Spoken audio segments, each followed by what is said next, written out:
Hi, and welcome back to ARC's training video series. In this video, we will introduce some more basic concepts in high performance computing, HPC, some high-level architectural concepts, and related terms to understand. This video does assume that you've already watched the Intro to ARC Services video. High performance computing generally refers to the practice of aggregating computing power and resources in a way that delivers much higher performance than you would typically get from a desktop. One thing to take note of and remember as you work through these series of videos is that HPC does not equal desktop. There are some similarities, but there is a process of migrating something that maybe runs on a desktop to work and utilize the benefits that a HPC system provides. This aggregated computing power is provided by what we call a cluster. In its simplest form, a cluster is a collection of compute nodes, computers, connected together via a fast interconnect type of network, or with access to a shared parallel file system, storage. As a user, you access the cluster via a login node. Future videos will demonstrate how to access and use this login node. You can consider the basic components of each compute node in a similar way to your desktop. They have a number of processors or cores, they have memory, some might have a GPU, a graphical processing unit, they'll have local storage, hard drive, as well as access to shared external storage. The main difference is the amount of memory and the number of CPUs and the number of GPUs. Across our clusters, we have compute nodes that vary across these components. Our low-range compute nodes have a minimum of 64 GB of memory and 16 cores. Our standard nodes typically have 128 GB and 32 cores. Then we have more specialized nodes with memory increasing to 512 GB and even a couple with up to 4 terabytes. We also have a selection of nodes that come with a variety of NVIDIA GPUs. With this potential variety of compute nodes across a cluster, there are generally two types of HPC systems.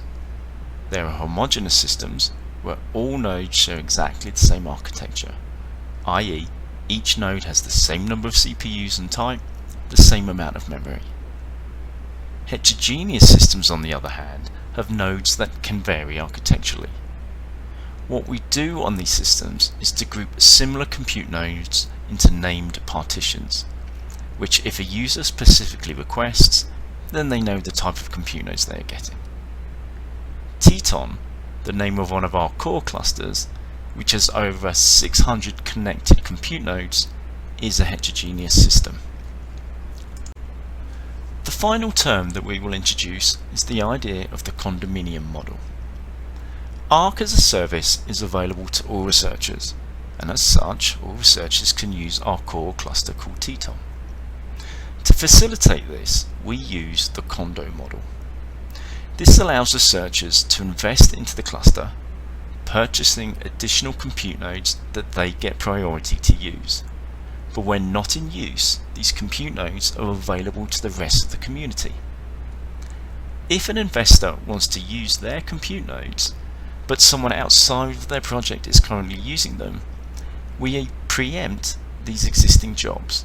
Basically, we stop and we schedule them, and allow the investor to start their jobs immediately.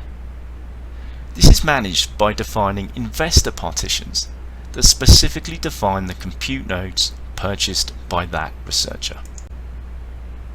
In future videos, we will detail how to use the login nodes to access the clusters, what your working environment looks like and how it is organized, how to set up your environment for your specific needs using LMOD, which is our module system, how to interactively work and or schedule jobs on the cluster using Slurm, our workload manager, how to request specific partitions or capabilities on compute nodes, as well as talking more in depth about the types of serial and parallel jobs that can be run across the cluster.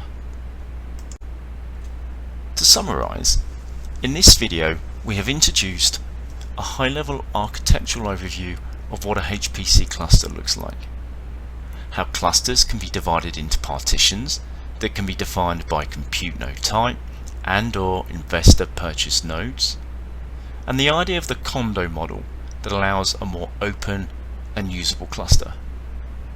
Check out our wiki and search for terms such as Teton to find out more about our clusters and how to access and start using them.